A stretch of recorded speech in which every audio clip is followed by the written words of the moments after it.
Okay. It started. Good afternoon, everyone, and welcome to the webinar on the circumvention of EU sanctions, hosted by the Cost Action on Illicit Trade, GLITSS. And then my name is Francesco Giumelli, and moderating the session for today. I'm very happy to have Francesca Finelli and Lorenzo Bernardini with us today, both from the University of Luxembourg. Francesca is a PhD student also in Luxembourg and at the University of Pisa, and Lorenzo is a postdoctoral researcher at the University of Luxembourg. This is just a very quick introduction for our webinar today. I will then pass the floor for them to introduce themselves, to say whatever they want to say about their own expertise, and then we can start with the webinar. Francesca, maybe we can start with you. Yes, well, thank you. I'm very happy to be here, actually to join in general the Cost Action, the GLITSS project, and also this opportunity to talk and to discuss a specific aspect of illicit trade. When it comes to me, as you said, I'm a PhD candidate at the University of Luxembourg. At the moment, we are both here. Yeah.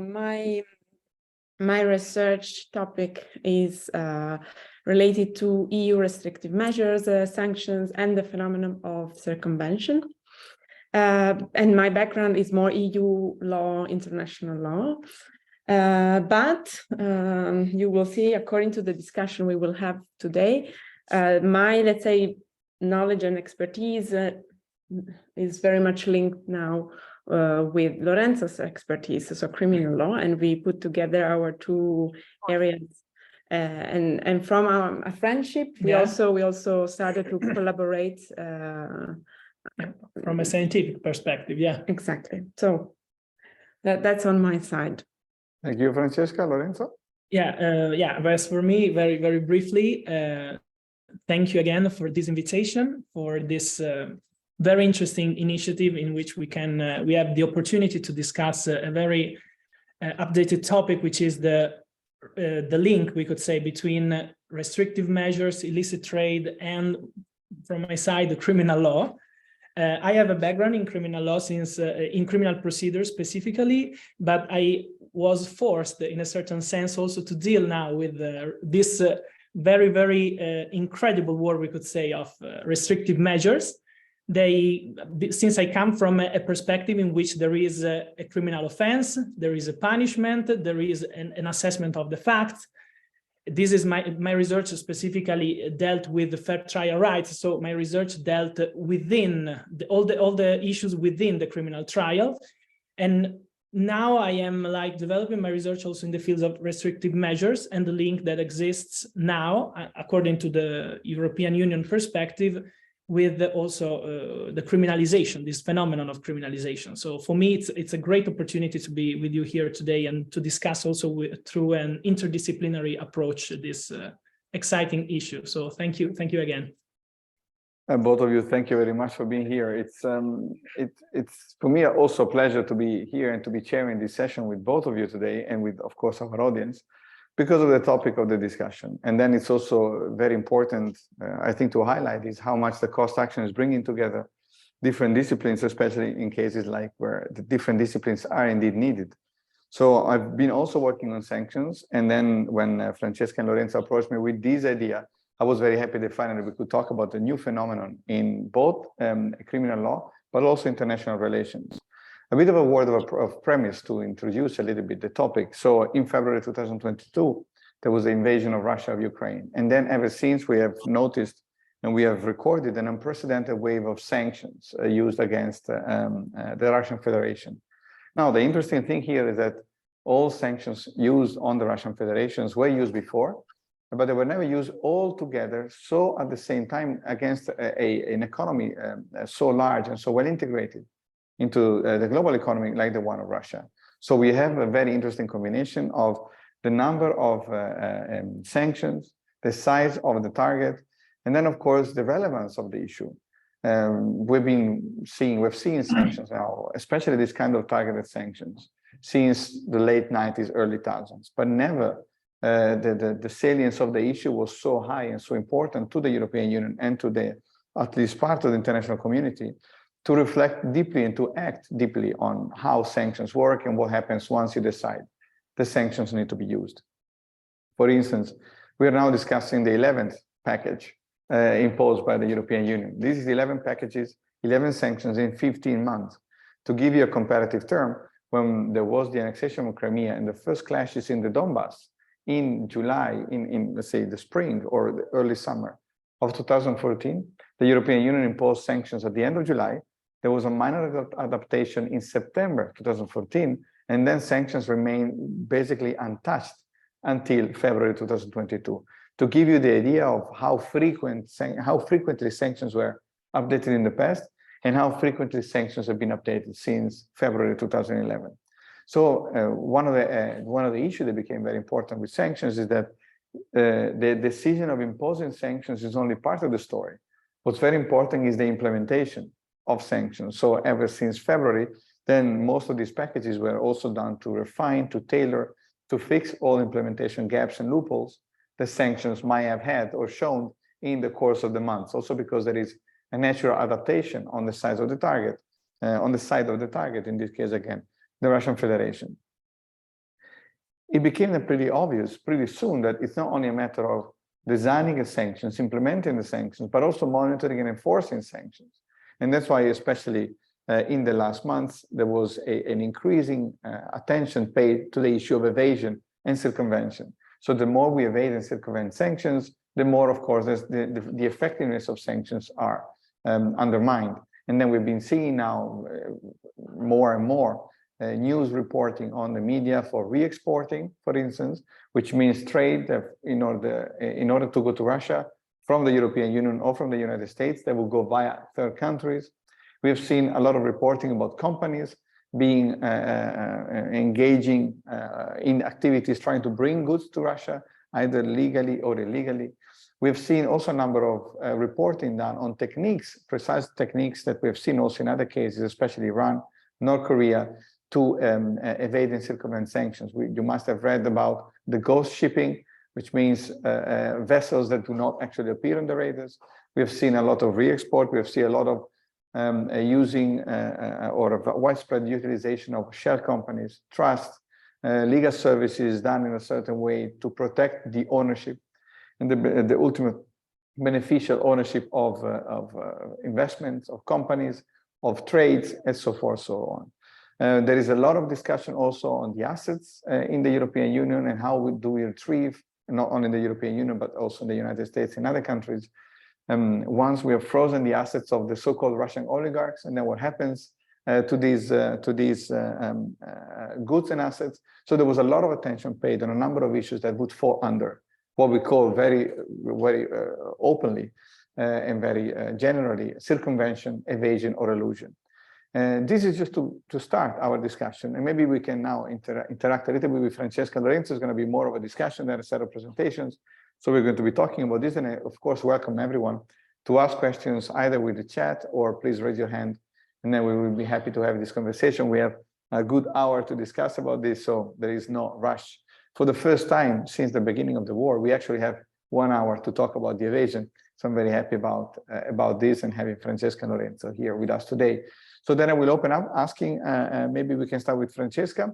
She's recently published an article precisely on the Circumvention, whether Francesca can give us a little bit of more clarity. What do we mean when we talk about evasion, circumvention, elusion? Can you give us a set of explanations on these terms?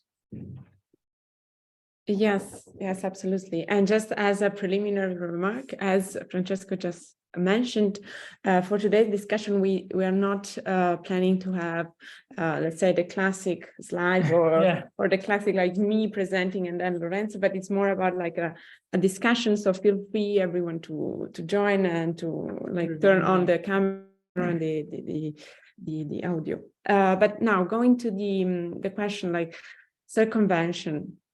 So my preliminary, let's say, disclaimer is that circumvention is not something new. It's not a new challenge for the Union.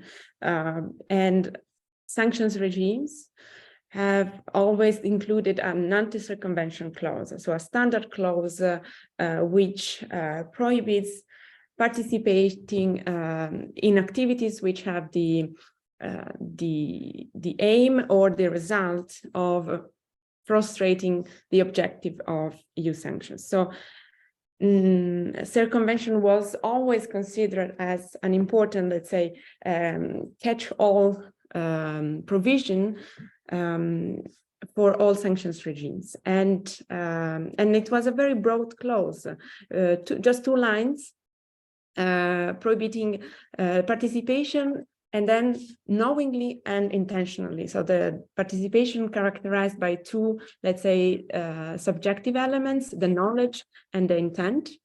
And then another 2 elements when it comes to activities, because we have activities with the object or the aim of circumventing. So there is a specific, let's say, combination of the concrete effects or de facto effects of circumvention, but also potential effects of circumventing activities. And also the European Commission has recently, let's say, clarified that participated in a certain structure, let's say in a certain scheme that may result in circumvention, can already be punished as circumventing activity. So it is clear that from the wording of EU restrictive measures and from the interpretation of the Commission, but also the Court of Justice, the phenomenon of circumvention is extremely, let's say, defined in broad terms. And that is the aim of the EU institutions, not giving a very specific, clear and precise definition of circumvention, but let's say depicting a phenomenon that it's extremely difficult to put into legal text. Giving some examples, well, we can say that EU sanctions are essentially they can be essentially designed in two ways. So trade restrictions or sectoral sanctions, and then individual restrictive measures, which are the so-called asset freeze measures. And circumvention for, let's say, the sectorial sanctions, Francesco already mentioned, let's say the classic example is mislabeling or re-export goods. So let's say I am a supplier in the EU, and I trade goods with Armenia, just an example, and then those goods will be re-exported to Russia. But then when it comes to asset freeze measures that are, let's say, more in my field of research and, let's say, expertise, the circumvention activities relates to the concealment of funds, economic resources, or the, as we said before, the ultimate beneficial ownership of designated persons that usually can hide behind very complex corporate structures or trust we mentioned before, and exactly with the, let's say, with the war in Ukraine, we have seen how Russian targets, in particular individuals, have been increasingly employed circumventing schemes, in particular using proxies or the family members to conceal their assets, for instance, or to move their assets from the EU to other countries. And one of the example, more, let's say, more practical example is transferring luxurious and super long and expensive yachts from Sardinia or, let's say, Mediterranean more generally to Turkey. Why? Because Turkey is not adopting the same restrictive measures as member states in the European Union. So this is a general overview on the circumvention and how circumvention is then, let's say, regulated in EU regimes. But as Francesco mentioned, it's not easy to define what is circumvention, particularly because of this relationship between violating sanctions and eluding or evading sanctions, because some of the let's say conducts that are put in place to circumvent sanctions, they are not illegal as such. But as we said at the beginning, the anti-circumvention clause covers as well, let's say, legal schemes, so legal structures that then can bring to potential circumventing effects. So extremely difficult to define circumvention. And I must say that now that criminal law is coming to the picture, it is very difficult to prove the so-called knowingly and intentionally requirements of circumvention. Yes. And Francesco, please feel free to add something, because I know you have been discussing a lot about different ways of eluding EU sanctions. Yes, of course. Thank you, Francesca, also for this clarification at the beginning. I mean, it's important to also put things into context. So there are a number of sanctions and a number of measures that have been imposed against the Russian Federation until now. So maybe it's also important to think, when we think about the elusion and circumvention, there are a number of measures when it comes to trade, the finance, so services as well. So all these are a number of measures that have been imposed by the European Union in coordination with the United States and other countries like Japan and Canada. So that is already creating a quite complicated pictures of the number of sanctions that we have seen on the Russian Federation. And then it's also very interesting to see how, very interesting to see, it's very interesting to point out as well that all these measures are using or relying on what we call the international market structures to basically function, where there are companies that need to operate. When we think about a freeze of assets, for instance, the idea is to freeze all the assets owned by a number of individuals that have been listed. Now, I think there are more than 400 individuals, 1,400 individuals listed by the European Union only in the Russian listing, and over 400 entities. So there are a number of companies and a number of individuals. But who is actually implementing these measures? It is, for instance, when it comes to financial assets, it's the banks. It's not the national state. It's not the states. It is private authorities that need to make sure that these things do not happen. And then, of course, when these requirements trickle down to the private sector, and then we need to work with the private sector to make sure that there is no circumvention or there is not elusion. But the question also maybe we need to answer is whether all these things are new. And the answer is, well, partially. When we think about trade regulations, when we think about dealing with drugs, for instance, we know that there is an international trade regime that prevents us and prohibits us from dealing in cocaine. So there is a trade restriction. We cannot deal in cocaine. And then there are different ways in which you can circumvent that measure by engaging in drug smuggling, for instance, or drug trafficking. Sanctions work in a very similar way. So we have seen already that if you want to prevent certain goods from being traded, then you need to make sure that customs know which kind of goods. You need to ask certain companies to make sure that they know what they're carrying. When you think about money laundering regulations, and then you can think of a financial sanction, where basically in a money laundering regulation, the problem is that you need to make sure that whoever owns certain assets pays taxes over the assets that they own. And the idea of not disclosing what you have is basically also hiding. Well, the example is not correct. So when it comes to money laundering regulation, what you want to make sure is that the money that you have is coming from a legitimate source. And then the idea of hiding the ownership or the origin of that resource allows you to engage in money laundering. And that's exactly what you want to do. If you want to launder money, you need to hide the identity and the origin of certain financial resources or certain owners. This is exactly what you do if you want to evade sanctions. So there are a number of things. Am I back? I think you froze for a second. Yes. Perhaps it was our problem, but we are back. Okay, so now we're fine. It seems to be working. Yeah. Okay, perfect. So when it comes to money laundering, so basically the idea of evading sanction, financial restrictions, is basically using the same principle you would use to evade a money laundering regulation. So long story short, when we think about the evasion of sanctions, we think about the evasion of sanctions in ways that we have seen already. Maybe I can also, in this case, ask also Lorenzo whether you can give us, also using these kind of examples, using some parallels between financial regulations and sanctions, or trade regulations and sanctions.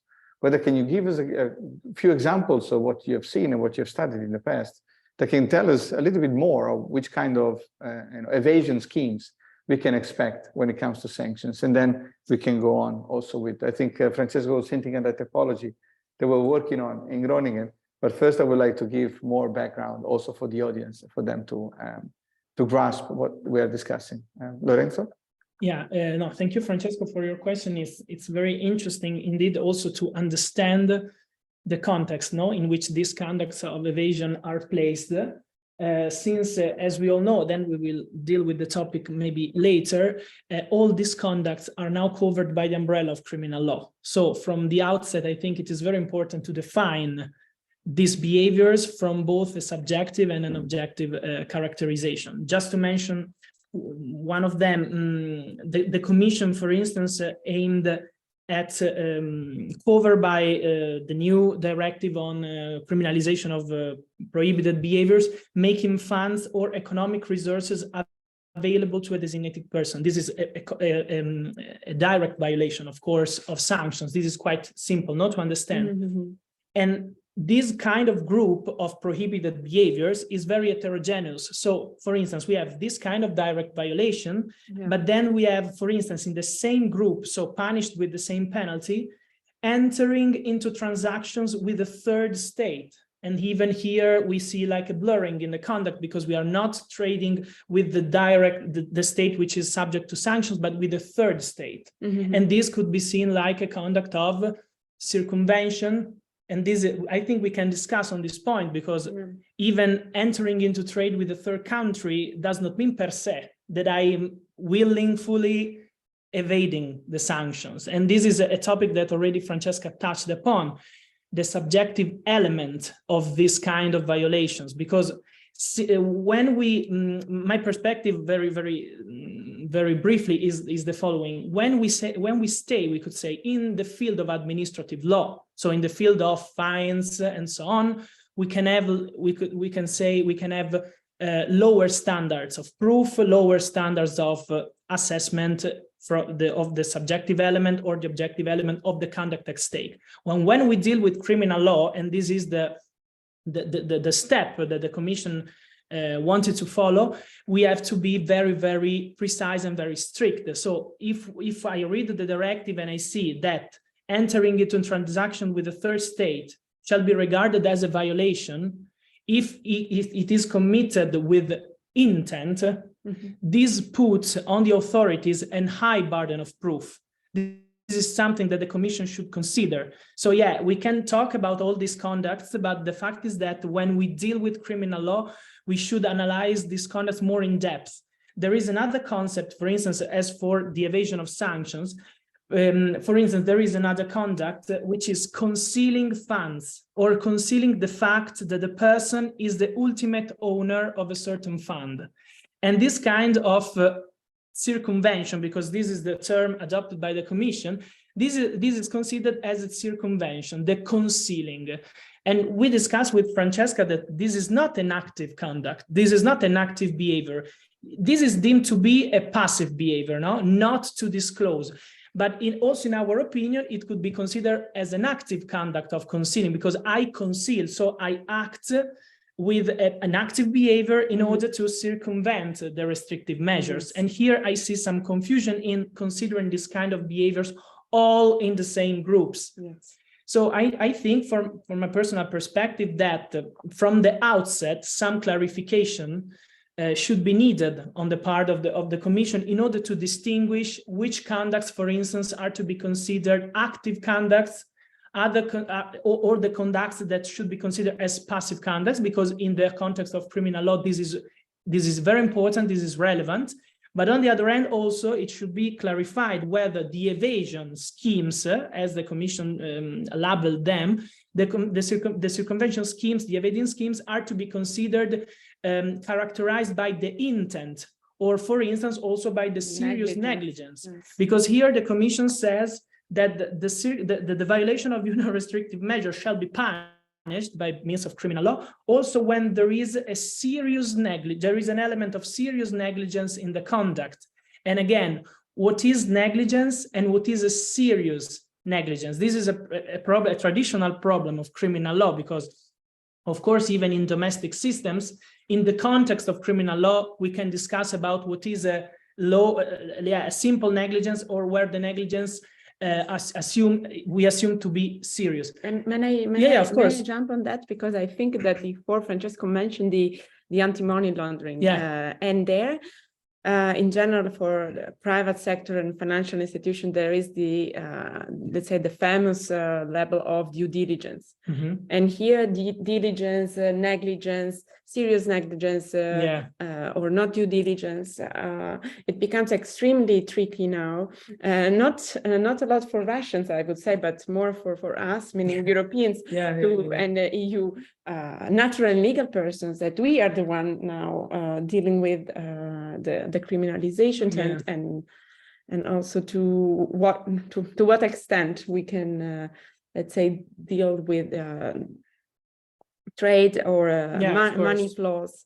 It is extremely sorry, I interrupted no, you. but I can complement your interesting suggestion by saying that maybe from a criminal law perspective, this description is not sufficient to provide a substantive basis for punishing people, let's say very, very simply. So when we deal with criminal law, we need very, very precise conducts to be punished. So we need a criminal code or special laws which deals with behaviors, blameworthy behaviors, we could say, that shall be punished by means of imprisonment or fines and so on.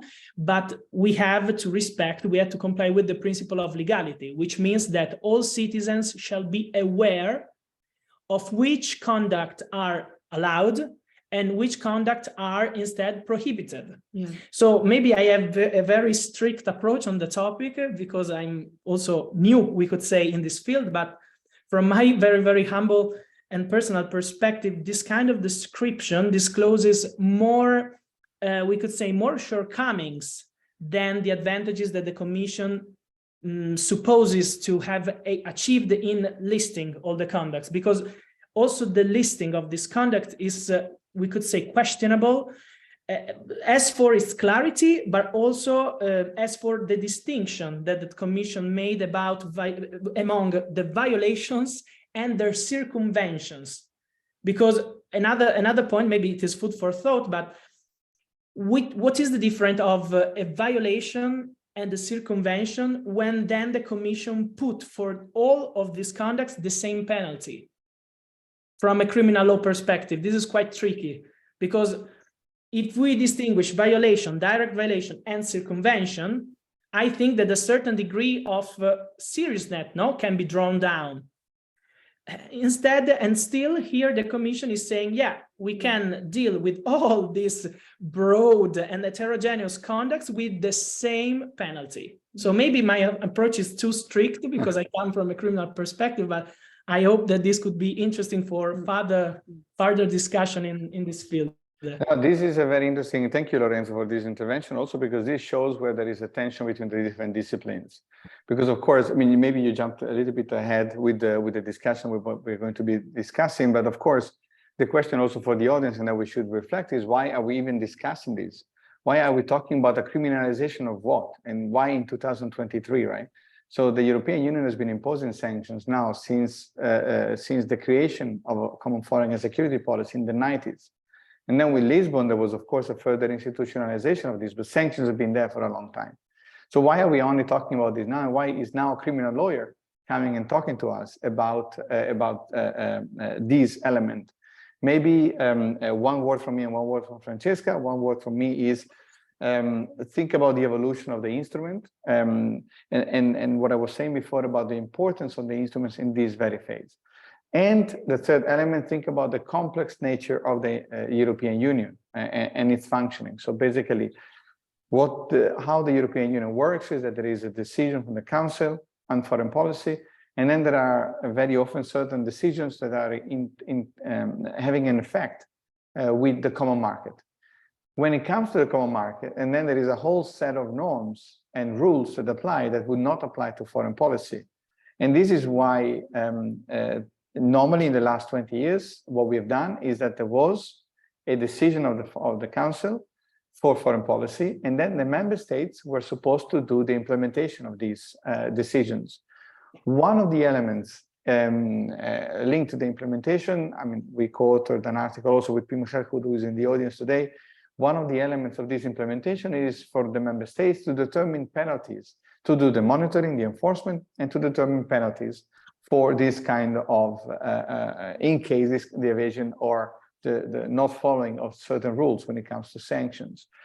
What we, the Commission and others have discovered is that there was a high unevenness of treatment for the same practice across the 27 members of the European Union, to the point that in some member states, there was not even a criminal violation for this kind of actions. And therefore now the Commission, that's also what Lorenzo was discussing, is suggesting to criminalize the action, to criminalize the circumvention of sanctions. And this is what we're discussing now. We're discussing about the criminalization, and then maybe I will ask Francesca to introduce better what the core of the proposal is, across the European Union, of a violation of a principle that it is determined by a foreign policy decision. And this is where the element becomes very interesting, where we have criminal lawyers coming to us and say, listen, be careful, because if you criminalize this kind of thing, then this kind of a practice, then you need to meet certain standards that come from other practices like money laundering or trade and the like. And then we need to enter into dialogue, because of course, especially the Commission is very interested in doing that. The member states are supporting this idea. So we need to be aware of a politically driven decision or reform that might have serious legal implications. Maybe Francesca, you can also comment on that, where the European Union comes from and what is the content of the criminalization directive. Yes, thank you. Thank you, Francesca, for some clarifications and insights. Before perhaps going into the criminalization, I just wanted to clarify, as Francesco was also doing, let's say the overall approach to circumvention, that it's not something new. And let's say, of course, as we said since the beginning, the adjective unprecedented is very much often now for the Russian sanctions, the Russian regime, let's say. And actually, I have been questioning myself, like, is it truly unprecedented what we have now? Do we have really unprecedented tools to counter circumvention because of the war in Ukraine? And actually, it's not easy to answer this question with yes or no, because some tools, they are not truly unprecedented. Mm-hmm. Let's say in my research or in my recent study, I have tried to distinguish three main areas, three main tools that the Union has developed to counter circumvention. Some areas are more linked to the context of mm-hmm. Ukraine, but other measures, they have, let's say, they are very consolidated and they have a traditional practice. So when it comes to, as Francesco said, the politically driven decisions, for sure, like sanctions in the end are foreign policy tools. And the first tool, and let's say the first area that I identified as the response to circumvention, is to use sanctions against circumvention. So we in the past, but also in the Russian regime, we saw the use of designations, first of all. So instead of the list or designate people that are directly linked with the regime, in this case, let's say the Russian government, the council is usually like extended and broadened the designation criteria. So as we mentioned, the numbers in the Russian regime are extremely high, and that's the main feature of the Russian regime. But using designations as a way to counter circumvention, for instance, also in the Syrian mm-hmm. regime, in the Iranian regime in North Korea. We have the use of designations that is extremely extended, also in the Belarusian regime as well. We have extensive use of designations that do not target just, let's say, the policymakers of the leaders, but also leading business persons or banks, inter-countries. We have like so many designations concerning Iranian banks or Syrian leading businessmen, family members of specific Syrian families. So I would say that the use of designation can be one of the first political tool to counter circumvention, but then, of course, the political decision is translated into legal text in the so famous annex of CFSP decisions and CFSP and regulations, implementing regulation. But then going to the let's say the more unprecedented, truly unprecedented areas, I have identified two, let's say, second areas. First of all, the extremely enhanced cooperation to ensure the effective implementation and enforcement of EU sanctions. And this is not something completely new, because the Commission, in particular, the Commission and the DG FISMA related to financial measures, financial restrictions, has always been there to support member states, to support implementation of sanctions. But it is also true that this approach to harmonized or uniform implementation of sanctions, it is something completely unprecedented. The Commission has played an unprecedented role here in the Russian regime. We have seen that we have an extremely huge amount of FAQs, so the frequently asked questions that the Commission publish online and updates every few months.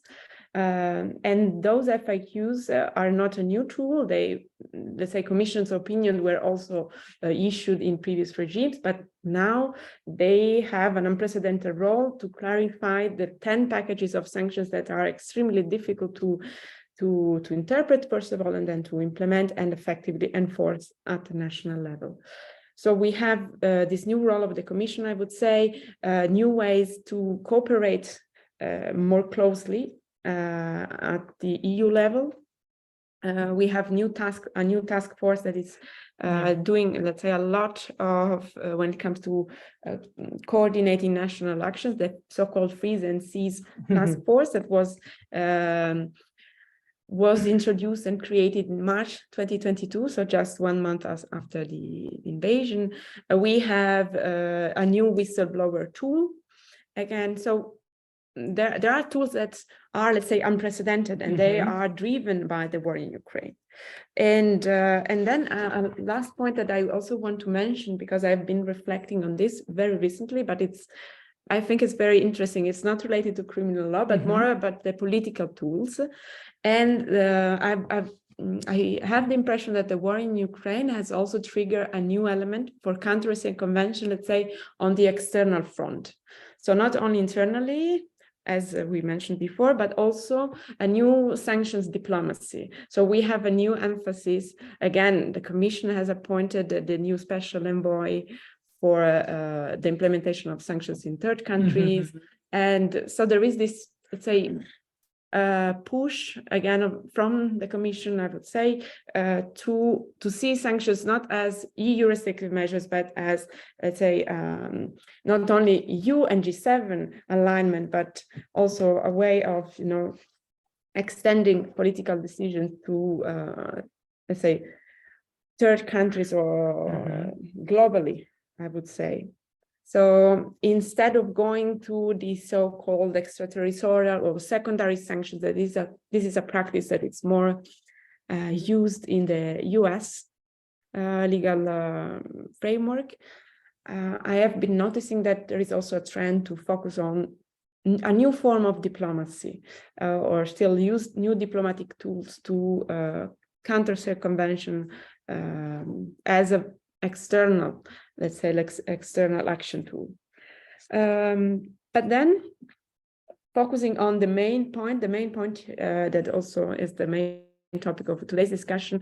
The unprecedented emphasis is exactly on enforcement and to harmonize enforcement. So that's why this say partnership comes together, because yes, exactly. So perhaps Francesca, if you want to add more, particularly on this last reflection I made, if you want to comment from international relations perspective. Yeah, of course. This is an important point. I was asking whether you can give us this, in a nutshell, what's the content of the criminalization directive is, because of course Lorenzo has already introduced that, so it's important for the audience to know what we're talking about, and then we can make a reflection on the growing role of the European Union that indeed you've been quite correctly and summarized. When it comes to the institutionalization process, the emphasis that I already said, when it comes to the number of packages, this is something that we hadn't seen before. And it's also important for everyone to know that when we think about sanctions, and when we talk about sanctions, these are measures imposed by a number of states or regional organizations. And therefore, what happens is that the attempt to circumvent or the mechanics of circumvention simply go by a third country. And therefore, also diplomacy is very important, because we've seen and read reports of goods going instead of directly to Russia via Turkey, by some of the Central Asian countries, via China, back to Russia, of products that normally would have gone directly to Russia. And then, of course, if these products or goods or technologies, they go via different countries, then of course, what you need to do, unless they implement the same sanctions, you need to ask them whether they are willing to help in implementing your own measures, and that's part of the story. One part of the story is that this harmonization of the penalties when it comes to sanctions evasion, and that's something I would like you to report a little bit, and then we're going to be talking also about the potential extraterritorial effects of the 11th package when it comes to attempting to bust sanctions. And then, so we can talk, together then afterwards, maybe also with the audience. And again, of course, encourage the audience, if you have any questions, just to ask, because I recognize that this discussion might be a bit technical at some point. So please feel free to ask for any clarification.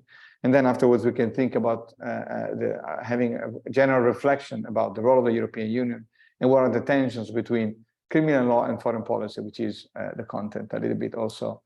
Not the content, but the source of the problem that led to this webinar today.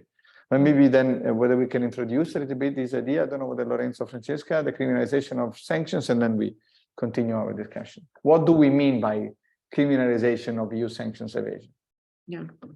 What do you think? No, you can introduce. I will just say really two lines, and then I will give the floor to Lorenzo. So essentially what changed and what brought together CFSP, so Common Foreign and Security Policy, and EU criminal law is the proposal of the Commission to introduce a new Eurocrime. So everything started from this first step.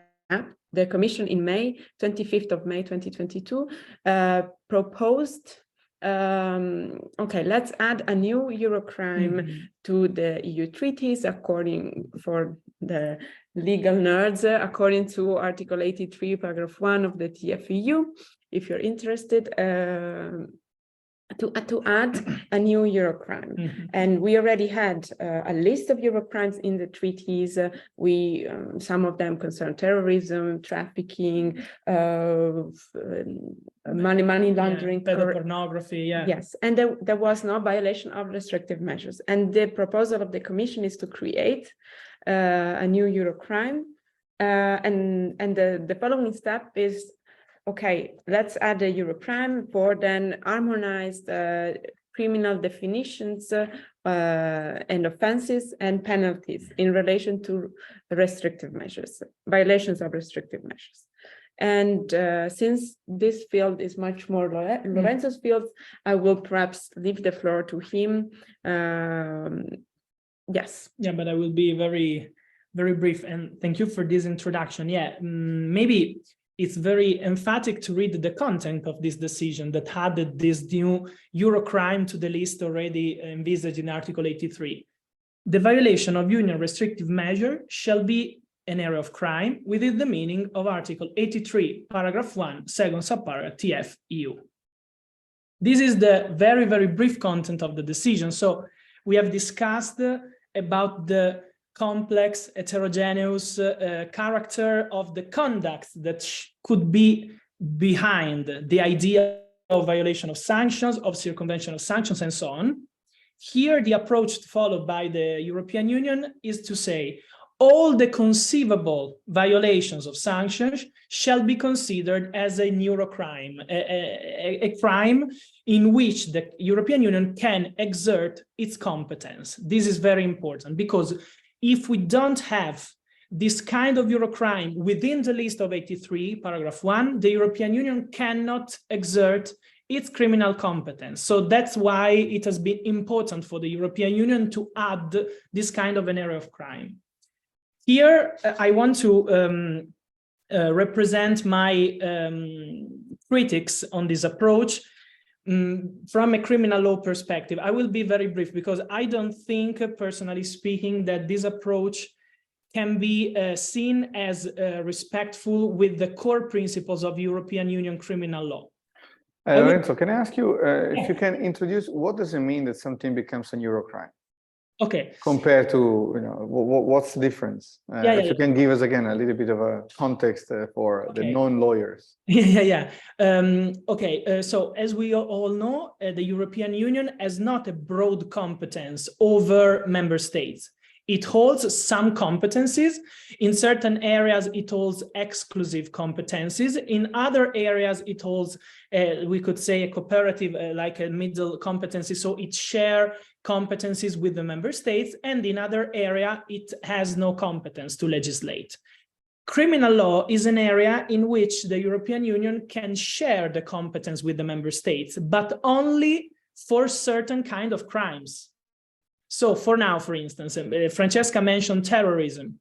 Since in the treaty we read that terrorism is an Eurocrime, this means that the European Union can act through directives in order to harmonize all the substantive provisions of member states. So this means, for instance, that as for terrorism, we have an harmonized definition of terrorism among all member states because we have had a directive on terrorism. But this directive could have been drafted only on the basis of the fact that terrorism was already an Eurocrime. Here, the European Union is facing with unprecedented situation, of course, and wondered how could enforce and foster the enforcement of sanctions in the European Union. And it thought about criminal law. This was the first, I can start by saying that the Commission thought about criminal law. This is, in my opinion, is the very cornerstone of the reasoning of the Commission, because the Commission says that criminal law is an effective tool to deal with this unprecedented situation.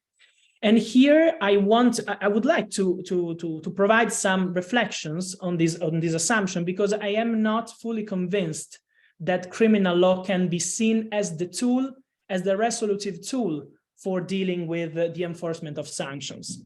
As I said, criminal law is a very complex area of law, because we could say instantaneously, when we talk about criminal law, we talk about imprisonment. Now we think about deprivation of liberty. So it is a very sensitive area of law, because criminal law aims at defining which behaviors shall be punished. And oftentimes this punishment consists in imprisonment, which is the maximum penalty, except for death penalty, which is in the European Union is completely banned, but it is the maximum penalty that legal frameworks can apply to a certain individual. And of course, we all know that criminal law means also stigmatization, because if I have been convicted for a certain crime, it is not said that then the society will accept me as before, because I have been convicted for having committed a particular offense, okay?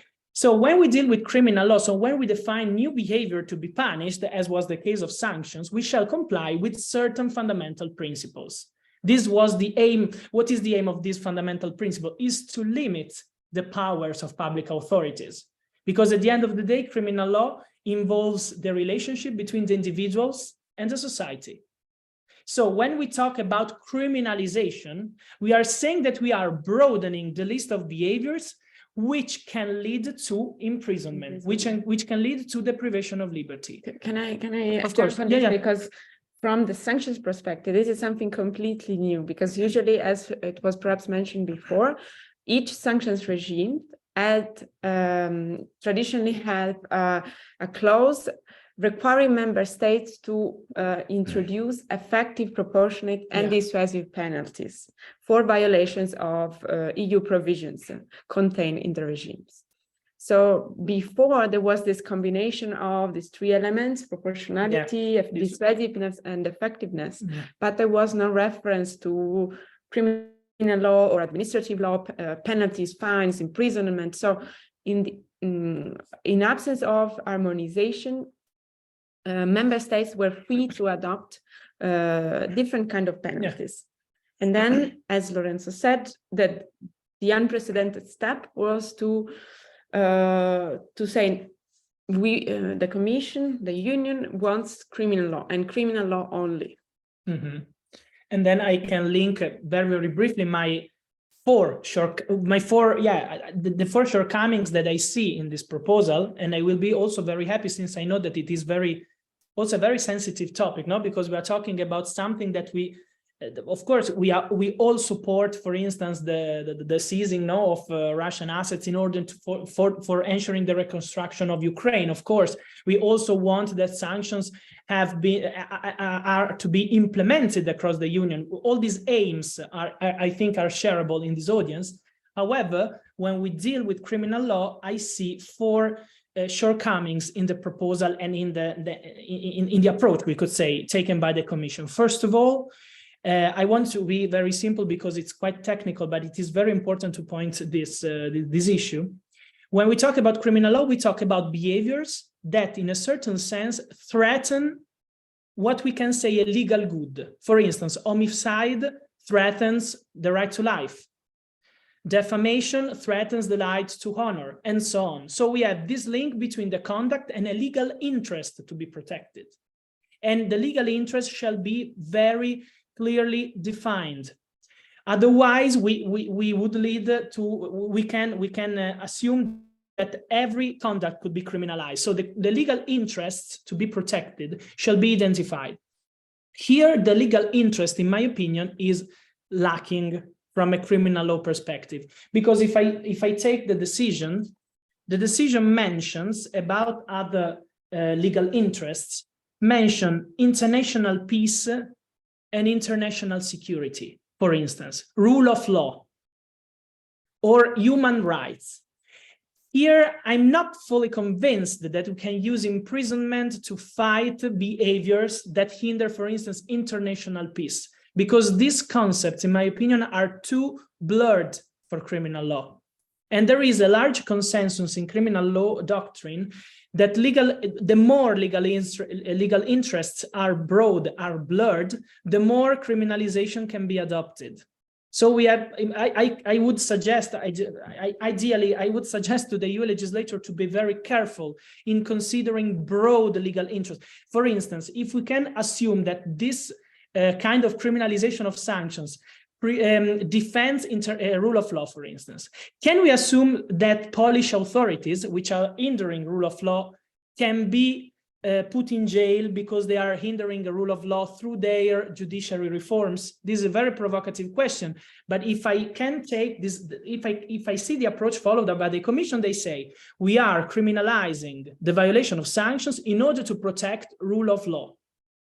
So this is quite tricky, in my opinion, because rule of law, international peace are very blurred concepts, and they relate to the CFSP, not to the area of freedom, security, and justice, in my opinion. Lorenzo, can I ask you to clarify, are you talking about the directive or the decision? The proposed directive of the Commission? No, here I'm talking about both the proposal and the decision that has been taken, because the reference to this legal interest is to be found in both pieces of legislation. Okay. It's important for, again, the audience, because of course, we were talking about this. It is, we can say that defending rule of law, fundamental rights, international peace and security, we can say is a must for the Commission, because in both the proposal and the decision, it emphasizes the fact that the fact that we need to criminalize the violation of sanctions is needed, in order to defend rule of law, international peace and international security. This is the first shortcoming that I see. Very briefly, I will come to the second and the third point.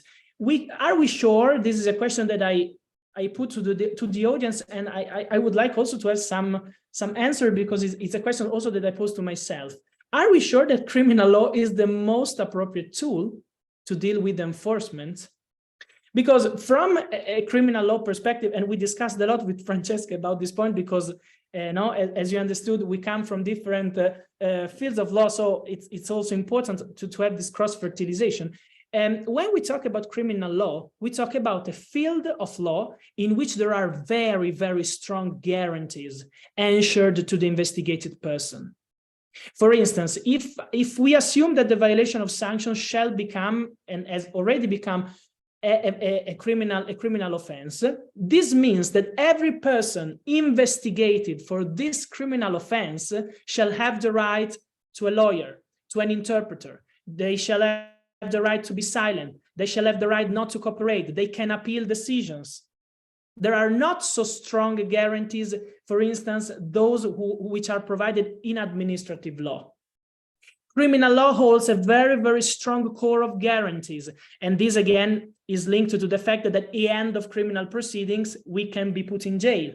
We can face imprisonment. So that's why, pending the proceedings, every suspect, every accused person shall have the possibility to enjoy some strong procedural guarantees.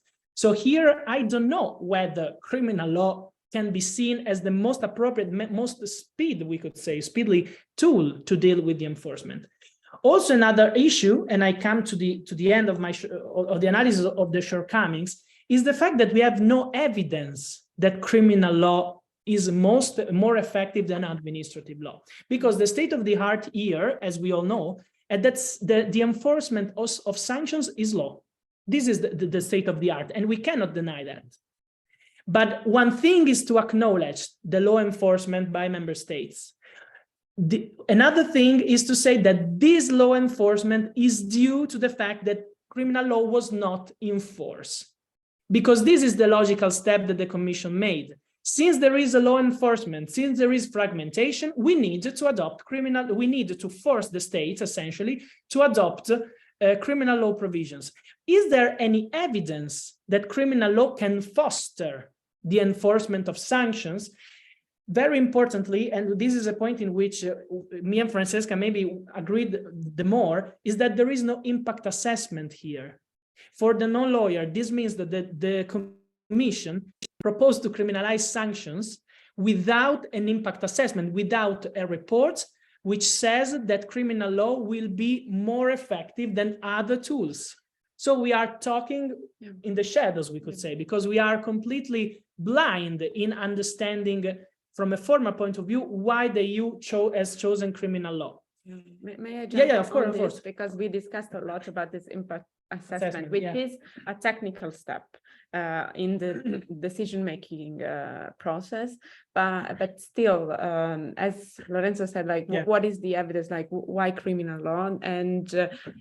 And we can be either in favor or more critical about this, but still, there is no evidence saying, look, in those member states, criminal law was used and circumvention of sanctions was better identified and prosecuted.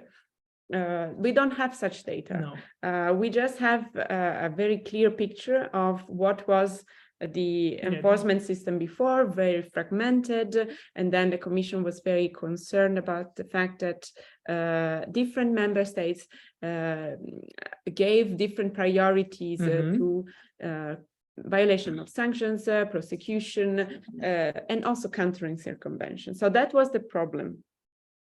Of course. The problem was enforcement is not working sufficiently enough. Yeah. but then the question, why criminal law, it has not been addressed. Yeah.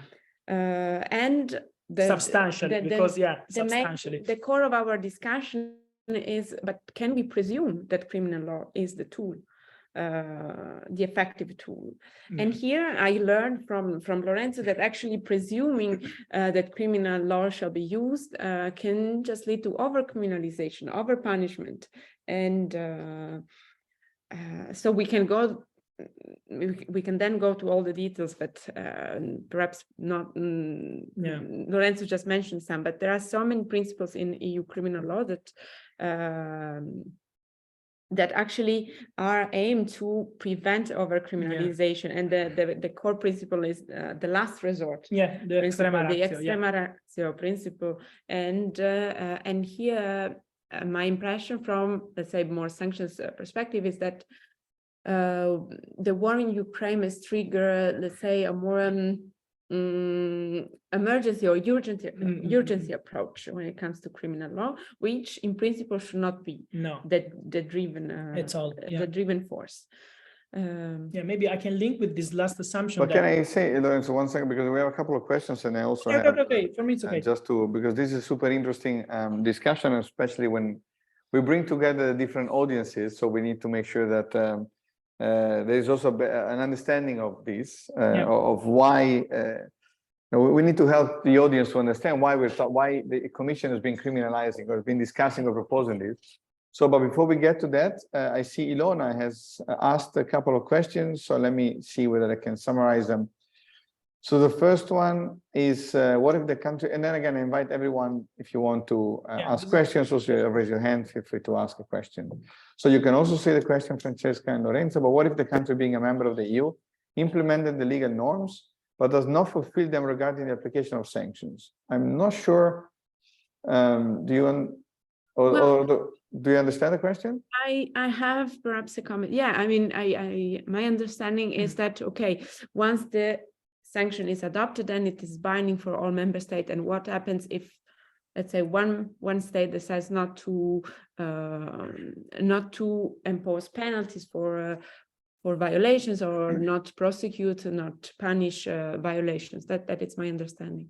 Well, it's interesting because, as we said, member states have a duty of sincere cooperation, a duty of loyalty. So when it comes to CFSP, so Common Foreign Security Policy, and the adoption of sanctions, states are required to cooperate. And also it's worthy to mention that sanctions are adopted at unanimity vote in the Council. So usually, all member states are on the same page when it comes to adopting the decision. Then the question is, what if a country does not have sufficient resources or has not prioritized the enforcement? Well, in the past, we don't have infringement procedures of the Commission, which is usually the tool that at the EU level the Commission has to, let's say, first, let's say, send an alarm and say, okay, let's say just random country, Italy. Italy is not enforcing and does not enforce sufficiently EU restrictive measures. And then we have a report, a letter from the Commission highlighting this problem. But in the past, we never had such, let's say, confrontational approach, Commission versus member state. The Commission has always tried to cooperate with member states. So that would be my comment on the first question. Okay. No, thanks. And this is an important element because, of course, again, I quote again the study that we did with Pim Gerhud from the University of Groningen as well, where we looked at the implementation of all these decisions, where the European Union or the Council was asking already the member states to put in place the measures, the penalties, as Francesca was talking about. And then we were wondering already a couple of years ago whether the Commission was monitoring the implementation of that, because technically they should have done it. It was not, because it was not about implementing decisions, but implementing regulations, which means that the Commission has the authority to make sure and to check whether the member states had actually done this. But we checked and there was never an infringement procedure, a letter, anything that the Commission has ever done to make sure that the member states were actually doing that. So there was we thought, we assumed, because we didn't study that, what we did, we observed that and we verified that. What we didn't do was we did not investigate why the Commission never went. So in a way, also complementing Francesca's answer, yes, the criminalization allows the Commission to make sure and to do its job, but at the same time, it could have done it even before, without necessarily the criminalization, but before there was no sign of that. So that's an interesting element. Maybe that's, again, the next paper that we can write together, going around and asking why the Commission did not monitor the implementation of sanctions regulation before. And then the second question that Ilona asked is, I will read the question, but then I will reformulate, also going to the next step, because I think it's a very important for our discussion. And the question is, if the funds are legally obtained, but can they be used illegally? Aren't sanctions a crime prevention procedure? And then I link it to a broader discussion of why, or the political context in which the Commission made this proposal. And I want to also push you a little bit to on the opposite direction. So you've been very critical of this idea because, of course, there are a number of limitations that, by using criminal law, then you would have to justify, you think, the legal guarantees, whether there was an impact assessment, or whether the legal interest is properly defined. But at the same time, let's think for a moment that the Commission and the lawyers of the Commission know this, because they're also criminal lawyers in the Commission. So what are the added values that you might have by criminalizing this practice? For instance, the element that I was about to say is that there is a lot of frozen assets by Russian citizens in the European Union at the moment, and there is a big, strong political demand to see whether these assets can be confiscated. And one of the reasons for the Commission was, let's criminalize this behavior, because by criminalizing this behavior, maybe it's becoming easier. It is easier to confiscate those assets. This is another discussion, so keep that moment, that point for a second on hold. But can you give us a number of elements of what are the added value by criminalizing this practice that the Commission can have, or the European member states can have, to enhance the implementation of sanctions and to prevent evasion, of course? Is there anything you can think of? Yes. No, but it will be very, very brief on this point. Of course, also the lawyers of the European Commission are criminal lawyers. Well, we had the chance to also we have the chance to speak, speak with them. So we had also a fruitful discussion with them. But when we talk about, of course, if you ask me what is the ultimate aim of the criminalization, is to allow national authorities to freeze and confiscate the assets. This is for sure. Perhaps since you were so critical, I will also try to see more added values, because for sure, as Francesco said, there is a huge practical pressure now on the Union, because the main goal is to reconstruct Ukraine. And we have an unprecedented amount of frozen or immobilized assets in the Union. So the added value here is to potentially push the enforcement and to open the doors to confiscation. And then again, going to the critical side, we can say, but well, what is the relationship between a preventive measure and a EU sanctions and confiscation, a criminal enforcement tool? But then also, I would say that more generally, the added value is to let's say, bring further the EU integration on a field that was not harmonized before. So for sure, after those reforms, so the proposals, the directive that is under negotiation for harmonized rule, the Union will then be more, let's say, united and will have a more solid and stronger approach when it comes to enforcement. So the added value that I see is for sure to have a stronger Union, not only as a foreign policy actor, but also as an enforcement actor through the national member states. Deconfiscation part, and perhaps then I will leave the floor to Lorenzo, because it's really, I would say, I see it as the final goal and the real goal of criminalization here, because I see all the flaws or shortcomings of the result to criminal law. But then if I think that the ultimate goal may be confiscation, then the only way to confiscate asset is to go through criminal law. Of course. And this is the only way. And this emphasizes all the reasoning that we made before. So can we really use criminal law for this aim, for a practical goal, for confiscation? Yeah, maybe I can add only also for non-lawyers, but I think this is a very simple point to be dealt with. When we talk about confiscation, which is the ultimate goal of the proposal, of course, we talk about a final decision from a court after the end of the criminal proceedings. This is something that we should be very aware of. So, of course, the aim is to confiscate, but confiscation is a final measure that shall be issued by the court after the criminal proceedings has ended. How long can a criminal proceeding can last? How long? For instance, in Italy, we have a chronic problem now with the duration of criminal proceedings, but also in civil proceedings. So if we assume that confiscation, a European discipline on confiscation of those assets is an added value, and I completely agree in this point, because for sure, dealing with sanction at the EU level is better.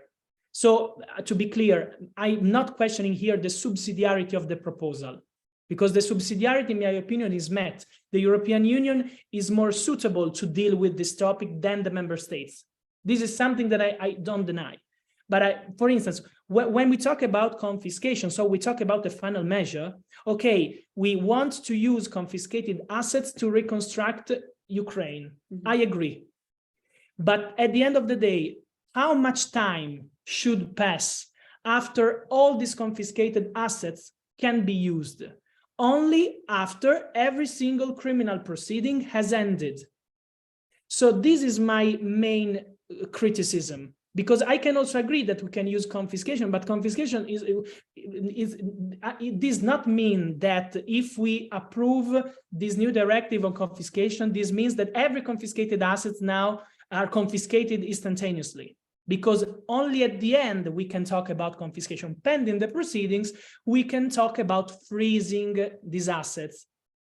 Freezing means that pending the proceedings, these assets are frozen, but they cannot be used because they are temporarily frozen.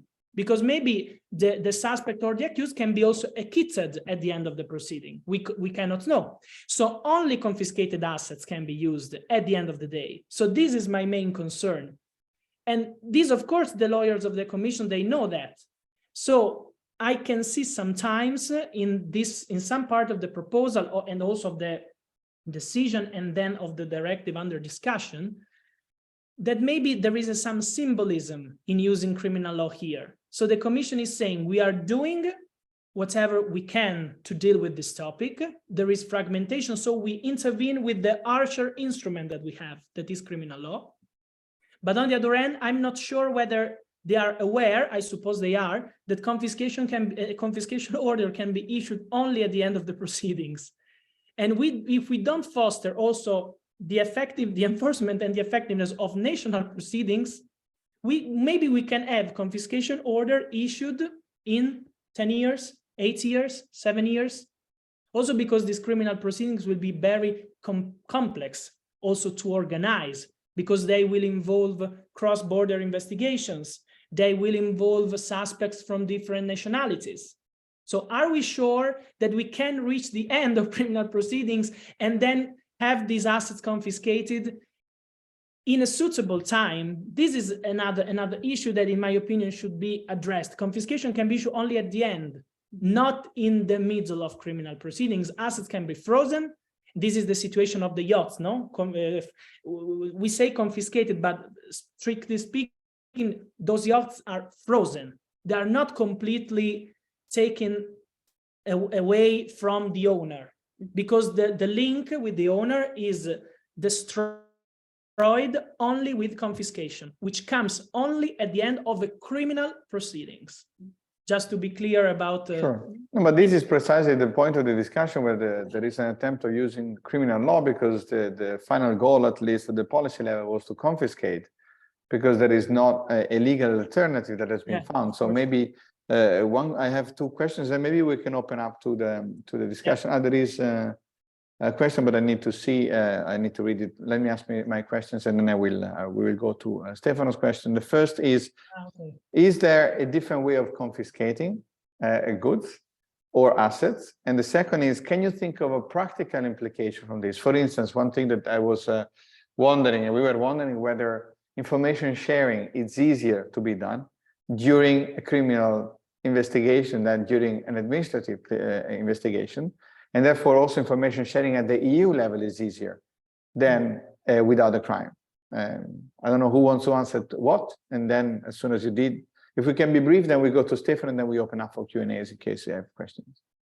Perhaps two comments about the alternative. Well, the confiscation, actually, that's the point. There are not many alternatives, because if we look at sanctions as preventive tools, usually it was pretty clear by the Union, the Court of Justice, that sanctions will never affect the right or the ownership of assets, of funds, of goods, and permanently, yes. Yeah. And then at more, let's say, international law level, we also have to deal with immunities. So usually certain assets, in particular, let's say the central bank reserves and issues and let's say goods and assets that are not related to individuals such as Russian oligarchs, but Russian central bank, they are covered by immunity. So there are a lot of challenges when it comes to sanctions as international law tool. So alternatives, actually the Commission is studying a lot these issues, because it's of course it's the $3 million question, like how to use Russian assets without breaching rules of international law, EU law, and without, I would also say, overstretch criminal law. Because here the Commission is well aware that criminal law cannot be, let's say, stretched to that extent of being the go-to for confiscating.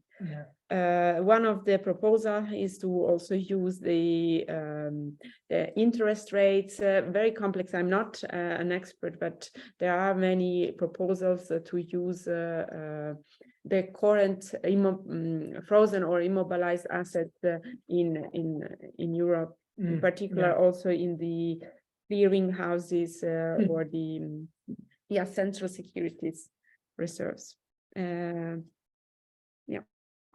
For what concerns, the alternatives, I don't know. The alternative, but also the information sharing. I don't even again, there are no evidence that within criminal proceedings, information sharing between different authorities is better than those that are already existing in the field, for instance, of banking investigation. There is no evidence. So since there is no impact assessment in this case, but also there are no reports on the other end for what concerns banking investigations, anti-money laundering investigations, we cannot say that information sharing in criminal law is better. In my opinion, it could be also worse than this that is implemented in other kind of investigations, because the secrecy of criminal investigations is stronger than the secret that should surround administrative investigation. As for the alternatives, as we said, there apparently we read the relevant provisions of the treaty. There was no alternative in adopting criminal law, in adding this new Eurocrime, because there is no legal basis for harmonizing administrative sanctions for the violation of EU restrictive measures in the treaty. We do not see a legal basis for the harmonization of administrative sanctions about the violation of your restrictive measures. But here, again, I would add this kind of topic because it's very important. As Francesca said before, criminal law shall be used as a last resort. Here, criminal law is used as a first resort because it is the only tool that we have. And this is something that the Commission is not to blame for this because it is the structure of the treaty that forced the Commission to act like that. But on the other hand, it should made us reflect about the fact that here criminal law is the first option. And I think, as far as I know, that it is the only field in general of criminal law across the EU in which criminal law has been adopted for the first time as a first resort. Because in all other fields, you resort before on administrative fines, for instance, for certain violations. Can I make a comment, Lorenzo? Don't you consider that the administrative fines or penalties at the member state level, is the first resort? Because now you're saying that it's not that the criminalization replaces all the administrative penalties at the member state level. So can we think about this two-layer approach, where the criminalization is not the first resort, but still the second? Yeah. We have also with Francesca, we have analyzed the state of the art in the member states of the European Union, and we discovered, for instance, that in 2 member states there is no criminal provision at all. So the violation of sanctions is only punished by means of administrative fines, Spain and Slovakia. Then we have 12 member states in which there is, we could say, a twin track system. So for minor violations of restrictive measures, administrative law is implemented, is adopted, while for serious violations, criminal law is adopted. And then we have 13 member states in which only criminal law is adopted.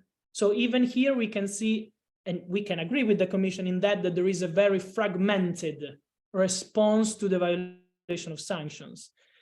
This means, and this is another topic in which we have delved into a lot, this means that there is no consensus among member states about the criminal nature of the violation of EU sanctions. Yeah, there was not before the war. I mean, what we can stress is that there was a huge fragmentation that, as we discussed during today's discussion, it was never, let's say, emphasized that much by the Commission, no infringement procedures, no reports. It was a state of the art. It was, let's say, tacitly accepted. But the war in Ukraine and the new packages of sanctions, they have simply highlighted a problem that was always there, but never that problematic probably before the war.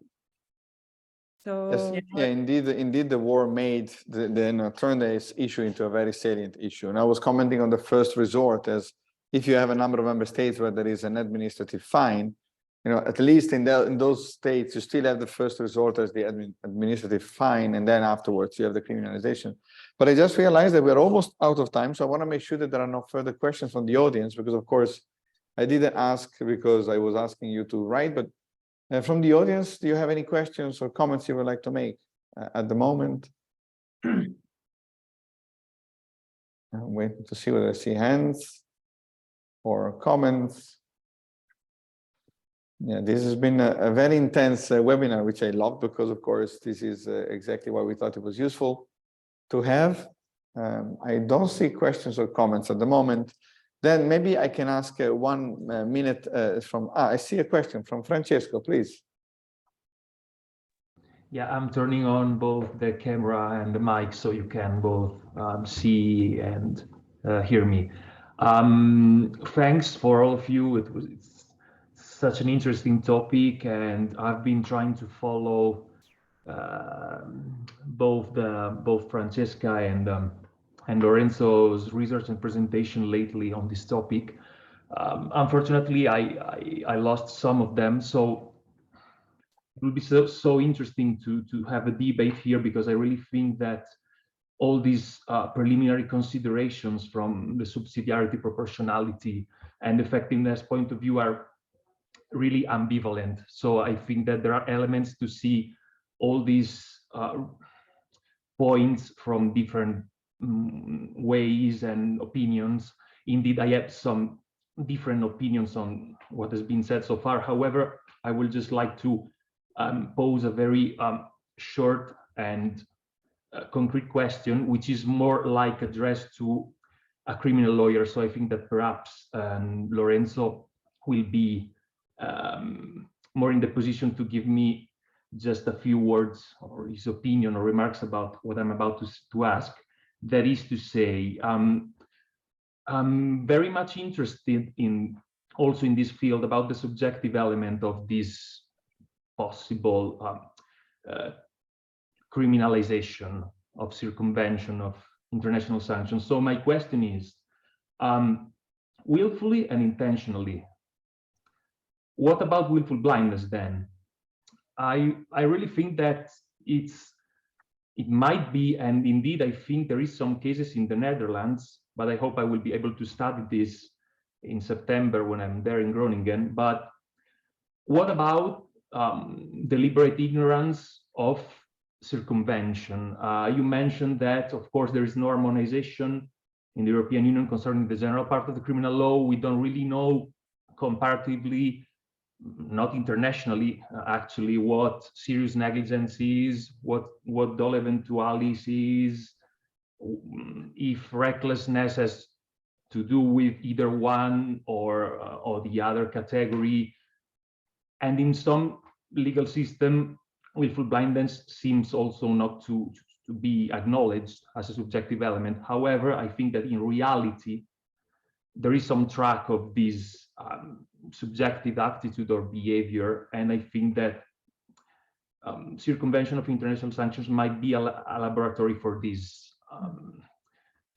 Dangerous from the procedural point of view, but also, I believe, useful from the substantive angle, subjective criteria for criminalization. So I don't know if you ever consider this possible subjective element as another issue, or rather a way forward for this criminalization, or if you have any general thought on this, because I'm considering that also for my research, and I would be happy to share my views in the future in this project with both of you. Thank you. Yeah, thank you. No, thank you. And in the view of the time, thank you, Francesco, for the question. What I would suggest is then Lorenzo, you can answer, and then also you can, if you want to have a final word in wrapping up, what's the tension between CFSP and criminal law, and whether you can have a final reflection also for Francesca. Let's try to be brief because we are a little bit over time, but the topic is too interesting. So it's difficult for me to cut you short, but please, let's be short in view of the time. Lorenzo first and then Francesca. Yeah, but I will be very brief because it's a very, thank you, Francesco, for your question. Of course, the subjective element here plays a key role, no? Because when we read the proposal, we read when committed intentionally, no? So there is this reference of the classic dolus, we could say. Then if we go further in the directive, the conduct referred, so there is a choice about some conduct which shall constitute a criminal offense also if committed with serious negligence. So here I can first maybe see some groundless distinction between the conducts that shall be punished with dolus as a subjective element. So first of all, this distinction, in my opinion, is somehow questionable because there is no evidence as to why the Commission distinguished some conduct that shall be punished with dolus and other conducts that shall be punished with serious negligence. So first of all, this is a systematic consideration. And secondly, yeah, of course, when we think about serious negligence, but also when we think about intent, we shall also consider these overlappings with other categories, with classical categories of criminal law, recklessness, blindness, and so on. And here we can see again, in my opinion, what can be said as a superficial approach of the Commission on criminal law. Because here we are talking about violations. From a substantive point of view, the behaviors are not so well defined, and also the subjective element is not so well identified.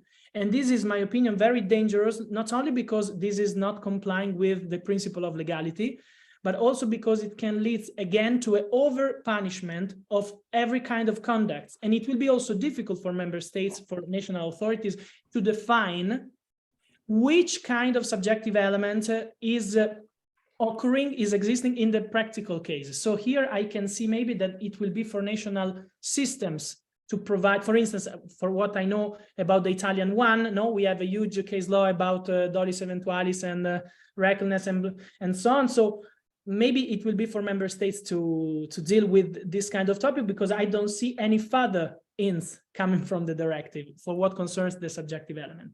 And very briefly, a concluding remark about the tensions between CFSP and criminal law. I can focus maybe on the temporary characterization of the CFSP, no, because sanctions are temporary. Here we are linked a temporary tool with a permanent sanction. This maybe is the most critical aspect of this kind of topic, because sanctions are temporary. And this is a question that me and Francesca pose on ourselves. If the world will end, and I am currently prosecuting for having violated the sanctions, but the sanctions are then lifted up, what could happen to my criminal proceedings? Is this an abolitio criminis in the sense that the crime has been abolished and then I have to be acquitted?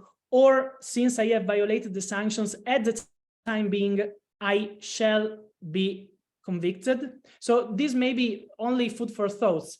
We are regulating a temporary, we could say, aspects of EU law, which is the CFSP, with the permanent tool, which is criminal law, and which is also the harsher one. So maybe this is my personal perspective. This link is somewhat unprecedented as the situation that aims to regulate. And maybe this can be seen as the, in my opinion, the most problematic point. Yeah. Okay, well, thank you very much, Lorenzo. Francesca? Well, I totally agree and share the concerns. I think that the main challenge now is how to prove circumvention in the end. Okay, do we want to criminalize it? Fine, but then the EU has not given us the key, so how to prove it? And that's extremely difficult, and perhaps it will be up to national prosecutors to develop more the field. Final words on CFSP and criminal law. Well, actually, my final reflection is about the new actors involved, because usually, and also Francesco has studied a lot on the effectiveness of sanctions. So who should be the actors concerned about the effectiveness? And usually those are the policymakers, so the council. And here we see that the Commission is relying more on the national enforcer. And then also the main focus on whether sanctions are effective is whether sanctions are effectively enforced. That's my final statement. I will, because we are running out of time, I want just to thank you a lot also for the questions and for the debate. It's very pleasant and enriching for us to discuss a topic that is extremely hot and extremely fast developing. It is actually me who is thanking both of you for this really interesting webinar. This is proving how much the cost action is funding a multidisciplinary and interdisciplinary network of scholars, because there is very often an extreme compartmentalization of issues. And of course, again, thinking about using criminal law for the achievement of foreign policy objectives is creating problems. And this is, these kind of forums are exactly where the tensions and the discussions and the pros and cons can be discussed. But this was super interesting. So Lorenzo, Francesca, thank you very much on behalf of the Cost Action and Globalization, Illicit Trade, Sustainability and Security, GLITSS. So please continue following us on the social media. This webinar will be also added to our YouTube channels. And so for others others can also appreciate as much as I did, at least to watch this webinar. So thank you very much. Thank you for the audience. And well, good luck. Enjoy your summer. And this is the last webinar for this academic year. So we will reconvene again in September. Thank you very much. And again, we see each other soon. Yeah. Thank you. Thank you again. It was a pleasure. Bye. It was a great pleasure and Bye. honor. Bye-bye.